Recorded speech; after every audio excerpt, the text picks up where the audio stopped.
आज रोही को समस्त सामने एक बड़ सांघातिक झटका देछि चिकी। रोही को आज पाने देछि। रोही गाल शक्त जाबडा मारी से पुणी जेजेमा सामने जेजेमा जो कल रे ऑनलाइन ले आसी वीडियो कॉल करिसेंती रोही को एवं पचारे रोही तू ए कौटी एवं रोही मिछ कहला जेजेमा मुझे हरिद्वार अच्छी हरिद्वार बुलवाक आस हरिद्वार को तापर चिकी आसी पहुँचब आ चिकी आज रोही को पाने दब जेजेमा सामने चिकी रोही गाल जाबडा मार कह चिकी कह जेजेमा आपण देखंतु रोही हरिद्वार नुहे रोही आमरी पछे पछे पुरी रे अच्छी आमको ही फॉलो करी आसी राम सहित बहुत सांघातिक कांड करी राम को तो बहुत कष्ट देछि राम को जीवन मारी देवाक बसला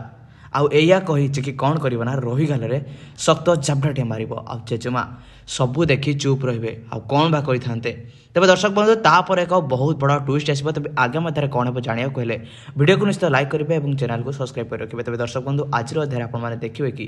चिकी रोही को जाबड़ाटे मार जेजेमा राम कथा शुणी मनदुख करेंगे आ रोही रागिजी रोही को आदेश देवे सीधा एठा घरे आसी पहुँच तेज आगामी